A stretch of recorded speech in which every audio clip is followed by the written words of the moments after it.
Have you ever heard the claim that, if we take a wait-and-see approach with regards to trans youth, 60, 70, 80, even 90% of children who display signs of gender dysphoria will desist as they go through puberty? Where does this assertion come from? What linguistic trick is being played on the listener? And how can we better equip ourselves to debunk said lie in public? That's what we'll be tackling in today's video. But first, a quick content warning for the following: transmisia, intermisia, repetitive torture, child abuse, and suicide. If our work has helped you, please consider supporting us via Patreon so that we can keep the channel running.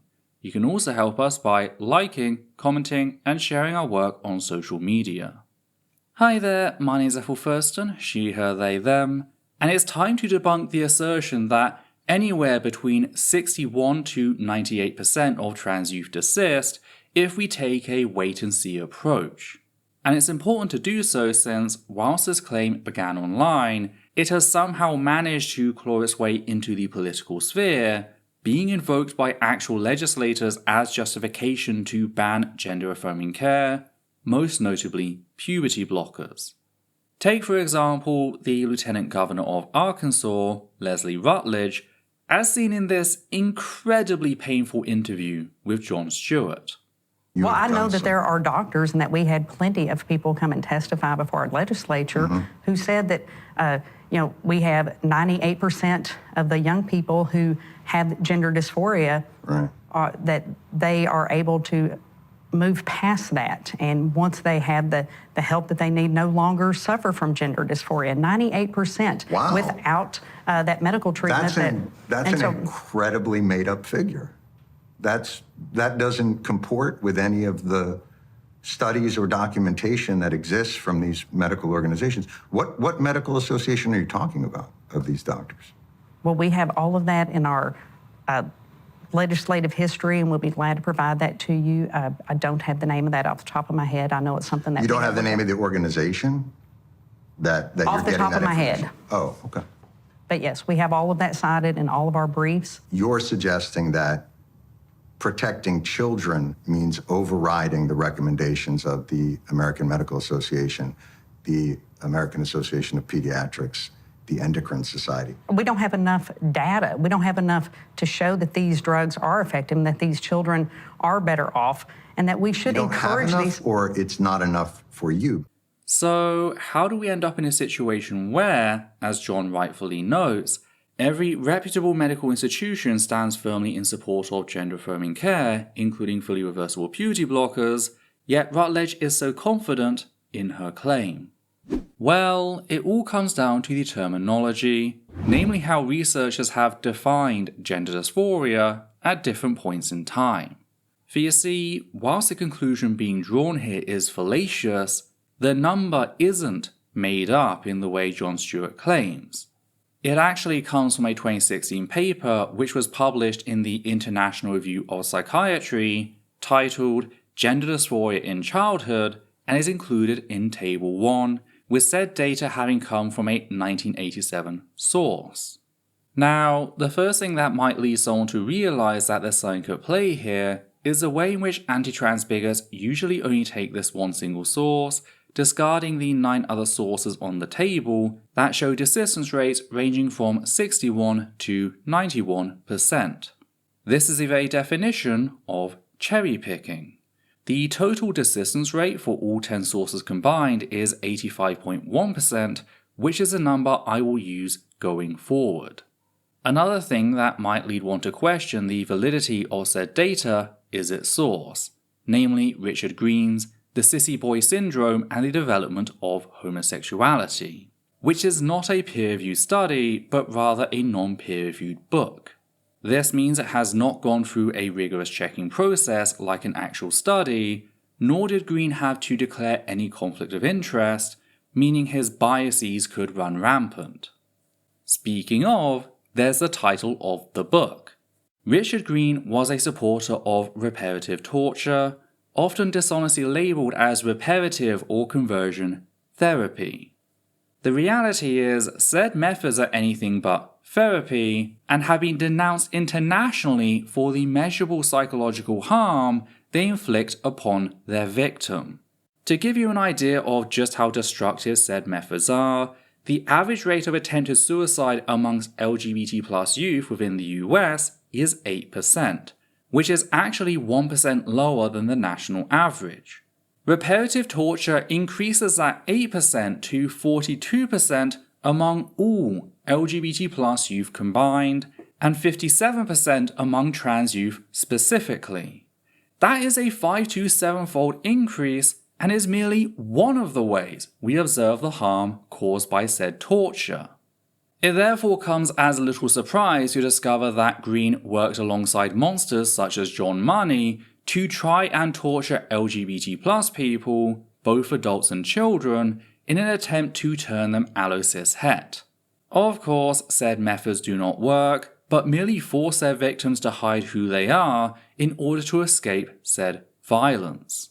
John Money famously attempted to transition a cis boy, David Reamer, who'd had his penis destroyed as part of a botched circumcision in order to prove that gender was purely taught and could thus be controlled, an argument he made for the forced reassignment of intersex people, arguing that all intersex infants should be surgically mutilated and reassigned female.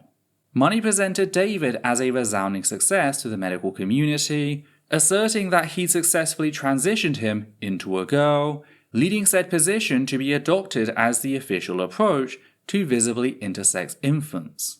There's just one major problem. The fucker lied.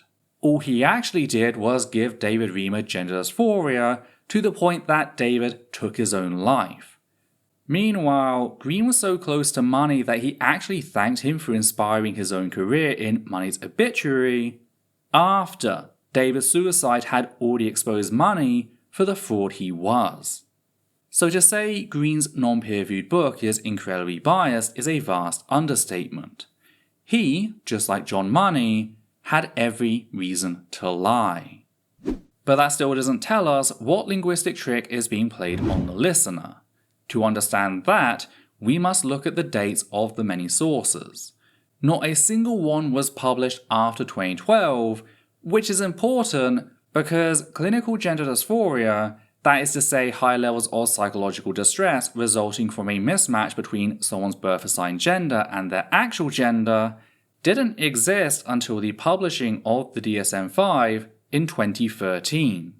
Ergo, when these studies use the term gender dysphoria, they are not referring to the clinical diagnosis we have come to associate the term with today.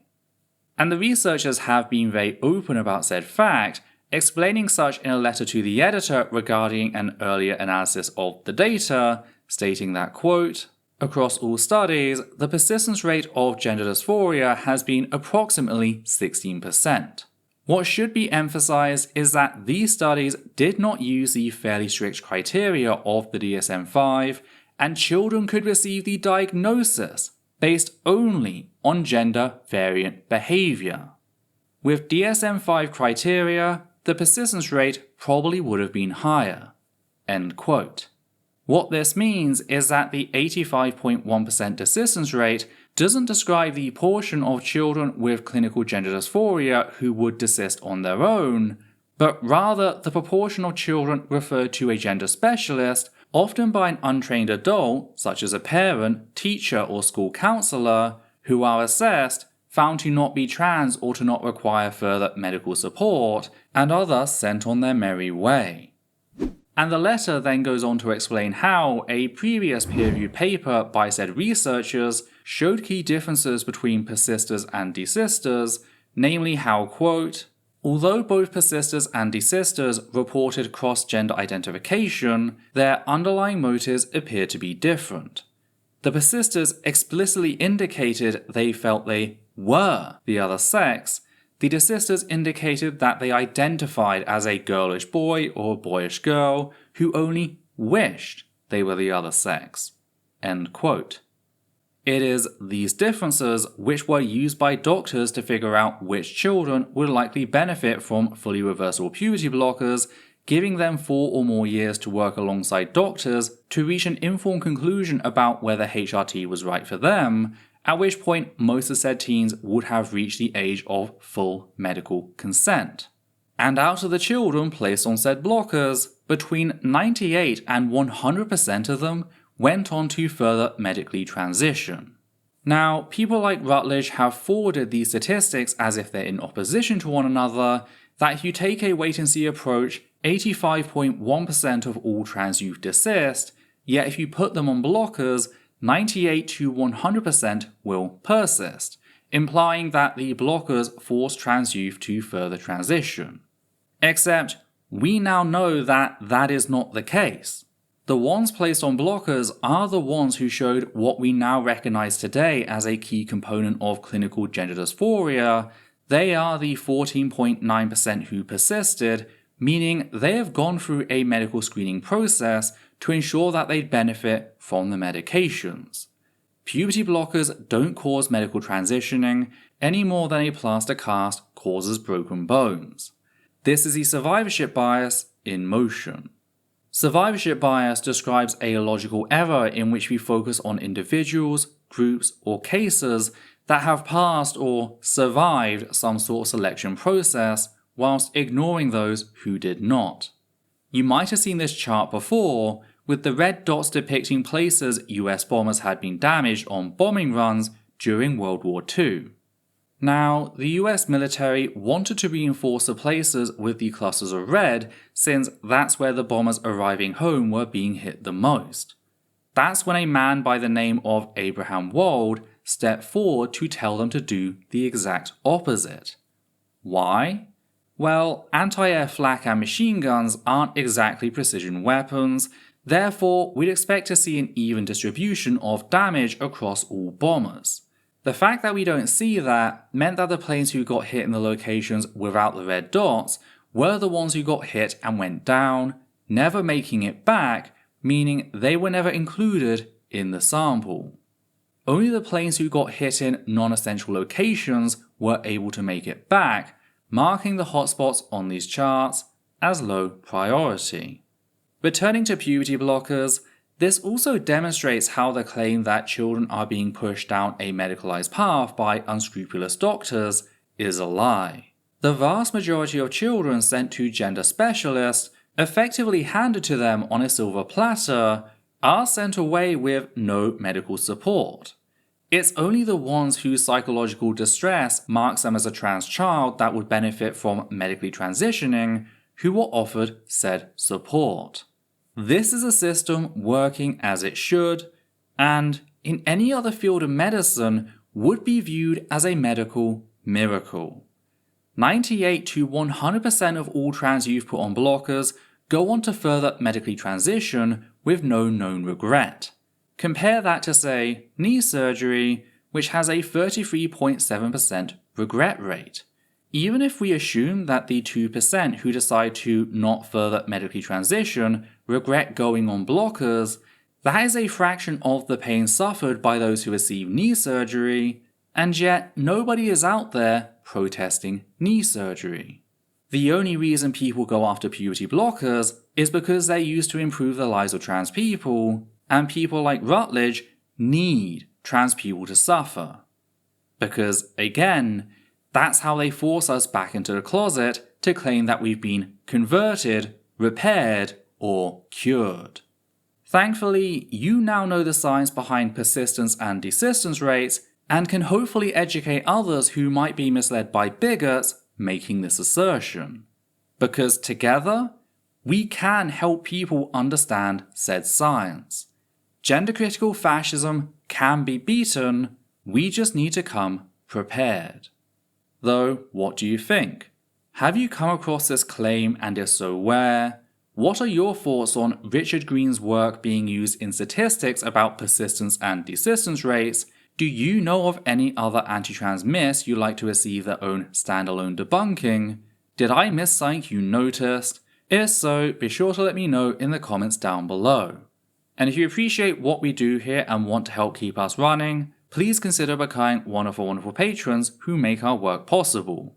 You can also make a one-time donation via PayPal or Super Thanks on YouTube. On that note, we'd just like to thank the following people: Matthew Kovac, Hannah Banghart, Goddess a Lighter, Soshula, Wayne Six Denials, Flynn, and Higgins a Seagull. And for myself, Adita and Levi, take care now.